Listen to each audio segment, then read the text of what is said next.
Pelatih Timnas U20 Irak, Emad Mohamed mendoakan Timnas U20 Indonesia tampil bagus kala berhadapan Suriah pada laga kedua Piala Asia U20 2023. Pada laga pembuka di Stadion Lokomotif, Timnas U20 Indonesia harus kalah 0-2 dari Irak pada Rabu, tanggal 1 Maret tahun 2023.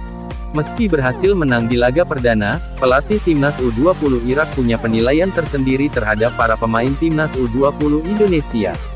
Ia berharap Timnas U20 Indonesia dapat menunjukkan potensi sesungguhnya kala menghadapi Suriah pada laga kedua. Tim Indonesia sangat bagus dan melakukan banyak perkembangan perihal sepak bola. Saya harap tim Indonesia dapat memainkan permainan bagus pada laga selanjutnya, ujarnya. Erick Thohir mengaku tak menolak praktik naturalisasi yang gencar dilakukan PSSI di era kepemimpinan sebelumnya. Meski demikian, dia tak ingin hal itu jadi pondasi kesuksesan Timnas Indonesia.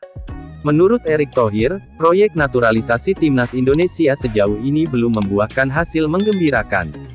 Karenanya, PSSI tak menjadikan itu sebagai cara utama untuk memperkuat tim nasional. Hal itu merujuk dari hasil minor yang diraih Timnas Indonesia ketika bermain di Piala AFF 2022 akhir tahun lalu.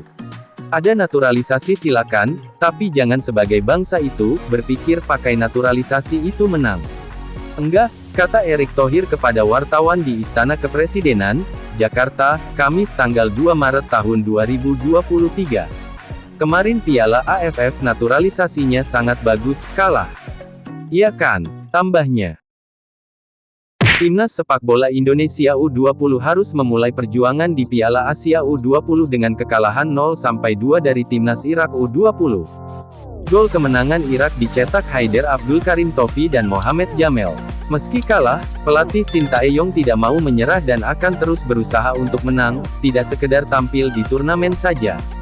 Pada setiap pertandingan laga pertama selalu penting, tentu saja dua laga selanjutnya sulit. Akan tetapi, kami tidak mau menyerah. Kami ingin menang, tidak hanya berpartisipasi di turnamen ini, kata Sintayong.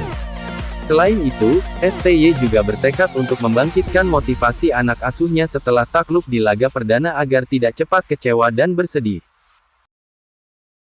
Ketua Umum PSSI, Erick Thohir memastikan pelatih Timnas Indonesia Sintayong tidak akan diganti. Semua statement bahwa Sintayong akan diganti itu salah besar. Saya bertemu dengan Sintayong sebelum berangkat untuk lihat program dan beliau minta dukungan, jelas Erick kepada wartawan usai menghadiri sidang Kabinet Paripurna di Istana Kepresidenan Jakarta, Kamis. Dia mengatakan isu penggantian Sintayong digulirkan media-media asal Vietnam. Menurut Erick itu merupakan bentuk perang psikologis untuk menjatuhkan mental Timnas Indonesia. Kemarin juga saya ditanya apakah mau ganti Sintayong, coba lihat beritanya. Itu media-media dari negara Vietnam. Kenapa media di Indonesia ikut nulis? Artinya itu siwar untuk menjatuhkan mental kita. Saya rasa dia pelatih yang bagus dan harus didukung. Isunya bukan perpanjang atau tidak, kita harus support timnas kita, kata Erick.